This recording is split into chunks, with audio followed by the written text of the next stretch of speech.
అనంతపురం పట్టణ ప్రజలందరికీ నమస్కారాలు తెలియజేసుకుంటూ, అనంతపురం వాళ్ళ ఈసారి నువ్వు మారిపోవాలా, అనంతపురం వాళ్ళ ఈసారి నువ్వు మారిపోవాలా. సరిగ్గా డ్రైనేజ్ సిస్టమ్ లేదు.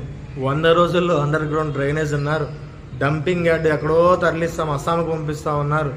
ఎక్కడ ఫుట్పాత్లు లేవు నడవడానికి, స్ట్రీట్ వెండర్స్కి ఎక్కడ స్థలాలు లేవు బండ్లు పెట్టుకొని వ్యాపారం చేసుకోవడానికి. ఇంకా పోతే కూరగాయల మార్కెట్ కూడా తరలిస్తామని చెప్పి అక్కడే ఎక్కడ పడితే అక్కడ ట్రాఫిక్, బండ్లు పెట్టుకోవడానికి లేదు, రోడ్లు వెడల్పు లేవు, రోడ్లో లైట్లు లేవు. ఏదో ఒకటోరా రోడ్లు చూపించి అనంతపురం పట్టణ ప్రజల్ని మోసం చేస్తానే ఉన్నారు ఇప్పుడున్న ఎమ్మెల్యే గారు. అంతకుముందు ఎంపీగా ఉన్నప్పుడు ఏం అభివృద్ధి కార్యక్రమాలు లేవు. అన్నేళ్ళ రాజకీయాల్లో అనంతపురాన్ని అభివృద్ధి చేసింది ఏదీ లేదు.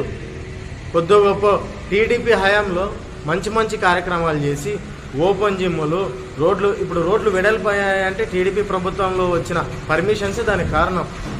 ఓపెన్ జిమ్ములు, పార్కుల అభివృద్ధి, నగరంలో మంచి కార్యక్రమాలు, ఇవన్నీ మనం కొన్ని చూసుకుంటే చాలా మంచి కార్యక్రమాలు చేశారు.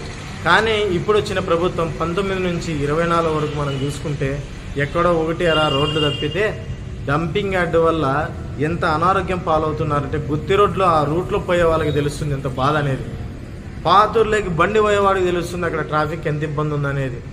ఆ కూరగాయల మార్కెట్ మార్చరు, ఆ డంపింగ్ యార్డ్ మార్చరు, అండర్ గ్రౌండ్ డ్రైనేజ్ 100 రోజులు అన్నారు, 5 ఏళ్ళు అయిపోయింది, 1500 రోజులు పైన అయిపోయింది. ఇంకా నగరంలో పందులు, కుక్కలు, ఆవులు, ప్లాస్టిక్, యాడ చూసినా కాలువలు బ్లాక్, కూడికి తీసేవాళ్ళు లేరు.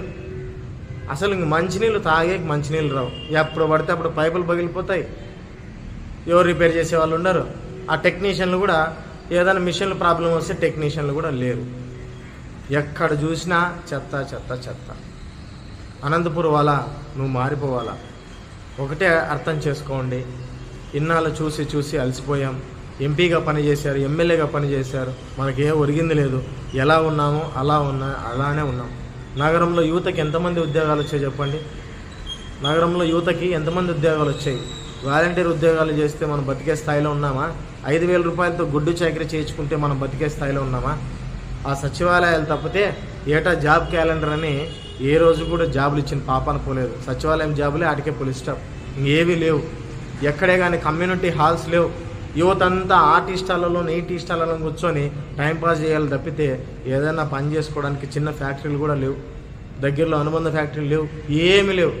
యువతంతా నిర్వీర్యంగా అయిపోతున్నారు. చదువుకొని బయటకు వచ్చి ఏం చేయాలో పాలుపోక టైం అంతా వేస్ట్ చేస్తున్నాం. దీనికంతా రాజకీయ నాయకులే కారణం. వైఎస్ఆర్సీపీ అధికార పార్టీ యువతను పట్టించుకోవడం లేదు. అనంతపురంలో వేలాది మంది యువత ఉన్నారు. యువతకు ఉపాధి అవకాశాలకు ఇబ్బందులు పడుతున్నాం. మనమందరం ఈసారి మారిపోవాలా. ఈసారి ఖచ్చితంగా అభివృద్ధి, సంక్షేమం చేసే పార్టీని మనం ఎన్నుకుందాం. ఎన్డీఏ కూటమిని ఎన్నుకుందాం. మన అనంతపురంలో దగ్గుబాటిని ఎన్నుకుందాం. ఖచ్చితంగా మనం మార్పు కావాలి. ఎప్పుడు ఒకరిని ఎన్నుకొని ఉంటే వాళ్ళకి చులకన భావంతో పనులు కూడా చేయరు. ఖచ్చితంగా కొత్త వాళ్ళని ఎన్నుకుంటే పరిష్కారాలు ఖచ్చితంగా అవుతాయి. ఖచ్చితంగా 50 ఏళ్ళు యువకుడు దగ్గుబాటి ప్రసాద్ గారు రాప్తాడు ప్రాంతంలో కూడా అభివృద్ధి కార్యక్రమాలు చేశారు. ఖచ్చితంగా ఈసారి అనంతపురంలో చేస్తాడని కూడా మనం ఆశిద్దాం. మే 13 జరిగే ఓటింగ్లో మీరందరూ దగ్గుబాటి ప్రసాద్ గారికి ఓటు వేయించి ఆయన్ని అఖండ మెజారిటీతో గెలిపించాలని కూడా ప్రతి ఒక్కరికి కోరుతున్నాము. అప్పుడే నగరంలో ఉన్న ప్రధాన సమస్యలు, డెంగ్యూతో 2 పిల్లలు చనిపోయారు, ఇలా ఎన్నెన్నో కారణాలు. ఖచ్చితంగా మనం అందరం కూడా దగ్గుబాటి ప్రసాద్ గారికి మద్దతు తెలుపుదాం. ఎన్డీఏ కూటమి, అభివృద్ధి కూటమి ఖచ్చితంగా నగరంలో ఏవేవి సమస్యలు ఉన్నాయో అవన్నీ కూడా పరిష్కారం చేస్తారు. మనం అందరం నమ్ముదాం. మే 13న పైన ఎన్డీఏ కూటమి రావాలి, ఇక్కడ దగ్గుబాటి గెలవాలి.